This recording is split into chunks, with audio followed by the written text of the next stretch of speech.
Coming up on Mountain News this morning, with the end of this week's heavy rain in sight, we take a look at some of the areas hardest hit here in the Commonwealth. And could being pulled out of schools early be impacting the mental health of Kentucky students? One new study says yes. Plus, while many of us are staying home during this pandemic, what happens to people looking to buy or sell? We talked with a realtor about how COVID-19 has impacted the housing market.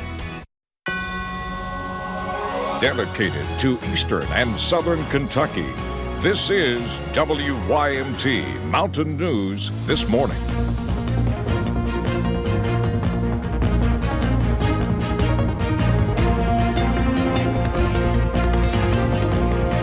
Good morning. It is 6:30 on this Thursday, May the 21st. I'm Will Puckett. Thank you for tuning in to Mountain News This Morning. Brandon said it earlier, 10 days left in May. And I just hope one of those 10 days we won't see a chance of rain, but it's not looking like it. Let's bring Brandon in this morning to give us just a little bit of what we should expect on this Friday Eve. Brandon, good morning. Good morning, Will. You've got some jokes this morning talking about no rain chances for the rest of May. That's basically like saying that it's going to be snowing the rest of May. So, yeah, not going to happen. All right, let's see what we got going on this morning. Hey, guess what? More rain chances there across the area on live pinpoint Doppler radar down toward Lake Cumberland, up into eastern Kentucky. So, again, dodging the raindrops this morning. You'll have to dodge those all day long. Temperatures in the 50s area-wide from 52 to 54. That's kind of our range this morning. Your out-the-door forecast, well, we are going to feature some kind of soggy conditions there at times as we see temperatures back and forth throughout the day into the upper 60s. But again, it's just going to be one of those days that's going to be one of those days that you want to stay inside the house for sure. Even if you are out working or anything, you just definitely want to be at home taking a nap. The rest of the forecast coming up here in just a few minutes. Will. All righty, Brandon, thank you. Well, water levels along rivers across the Commonwealth are receding this morning after torrential rainfall on Monday and Tuesday. One of the hardest hit areas was Harrison County. People who live there are feeling relief as they know things could have been much worse. Roughly 6 inches of rain fell over the region in less than 2 days. At one point Tuesday evening, forecasts showed the river cresting near 26 feet, but instead it crested overnight at 22.4 feet. It's relief, and I'm grateful for us. I still have, my heart goes out to the people that are on down, that are still working with it and still underwater. They're going to have a hard road ahead of them. The judge executive says while the shelter at the middle school is closed, they will keep it set up just in case. Well, in the state's capital, the downtown Frankfort Business District reopened for business yesterday. The owners say they are not expecting a big rush of people the next few days. They have added extra measures to keep everyone safe. The owner of Completely Kentucky said she's especially concerned for her employees, several of which are in the high-risk category and will not even work inside the store. Well, the Cincinnati Northern Kentucky International Airport is preparing for major losses. According to the Cincinnati Enquirer, the airport could lose between $62 and $91 million over the next 2 years. Officials say it's a result of the COVID-19 pandemic. CVG is eligible for up to $43 million in government grant money to help pay down debt and cover expenses. Well, as thousands of Kentuckians are left without jobs, a call center in London is adding more than 500 new employees. WYMT's Lacey Roberts talked with the president and CEO of Censure about what this means for the company and community.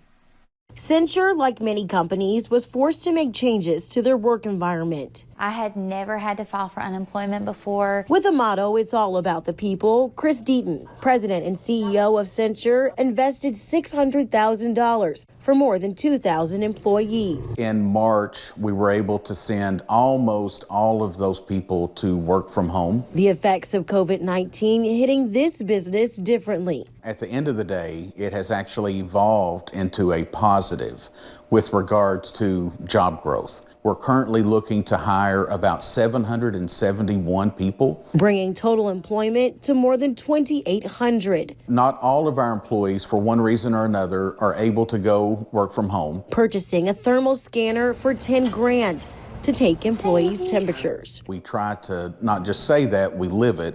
Supervisor Michaela Campbell grateful to be back at work, where others in her family are still struggling. Here we are starting to open back up, and they still haven't got their unemployment yet. As I said earlier, have been very blessed to be able to grow our business at a time when most companies, unfortunately, are not in that position. Creating not only jobs, but stability in an uncertain future.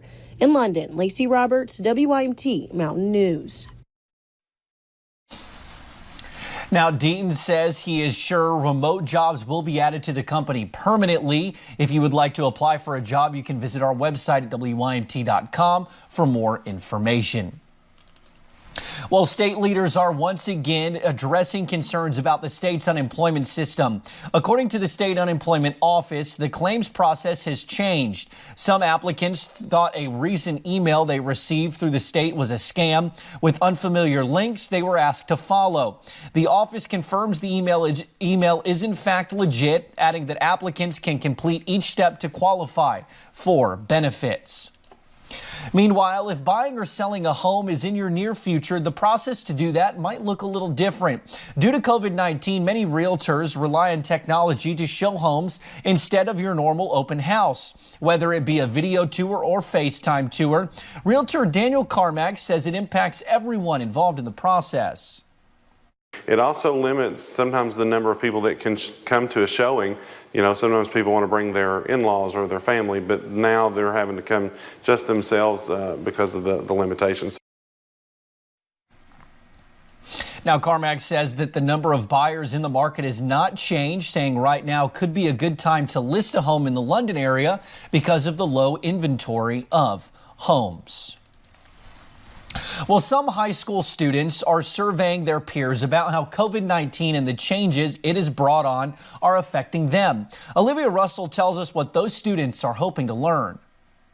We ask how motivated, stressed, depressed, grateful students felt before this crisis and after to compare. The Pritchard Committee's Student Voice team is trying to be just that, a voice for students across Kentucky. While the learning part of school is one thing, the social aspect is proving to be just as important.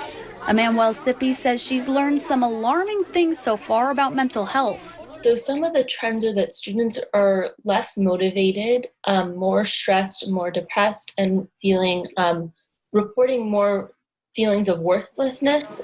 Students went from seeing hundreds of people every day to nothing. It's a challenge the Henry Clay cheerleading team is trying to overcome too. We were so used to seeing them every single day, and especially with cheer. My teammates, we're kind of like a family. We're together almost every day. The girls say they're staying busy and staying in shape. So I've been running every day. That's actually a positive trend Sippy says the survey has revealed too. We do know that this flexibility is providing students with some advantages to practice healthier habits about working out, sleeping, taking care of themselves. It's conversations like this that the Student Voice team hopes to learn from, so they can take the information back to lawmakers and leaders. We believe that students are the primary stakeholders of the education system, so they can help craft whatever the new normal of learning will be. In Lexington, Olivia Russell, WKYT. Now, high school and middle school students can take the survey. Well, a special team is back inside Norton Healthcare in Louisville. The 9 pups are part of Norton's Heal Dog Heal program. Their job is to help patients, families, and staff release some stress. The dogs have been kept away from the hospital for 40 days because of the pandemic, but they're back to work, putting a smile on everyone's face. Many of our employees were just saying the hospital is not the same without them. I think our employees rely a lot on the facility dogs. They deal with a lot of stress, and having the dogs here is a great quick way for them to just de-stress a little bit. The dogs are still not, however, allowed in isolation rooms.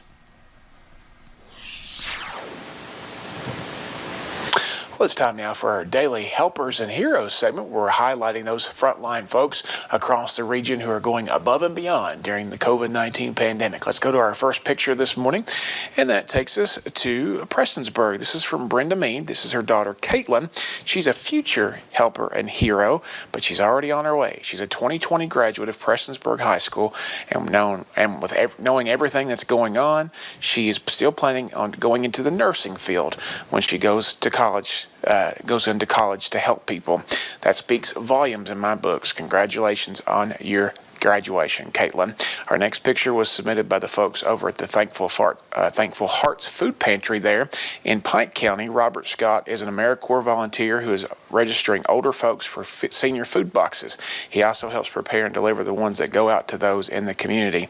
Thank you, Robert, for being a valued member of the mountains. And finally today, our last picture comes from a proud mom.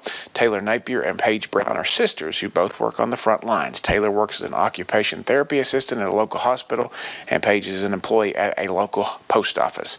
Their mom wants her daughters to know that she's proud of them, and we are too. And of course, we want you to submit your helper and hero there, those frontline essential workers. Head on over to the website, WYMT.com. You can search for the Helpers and Heroes link on the website, or right there on the homepage, just below the radar, you'll see the box and you'll see the little button that says Add Media. Just click that and put that picture right there. We'd love to showcase your essential worker. Will? All righty, Brandon, thank you, and thank you to all those heroes and helpers, and thank you for joining us right here on Mountain News this morning. Still to go, we go to Bell County, where a shooting sends one woman to the hospital when the bullet was meant for someone else.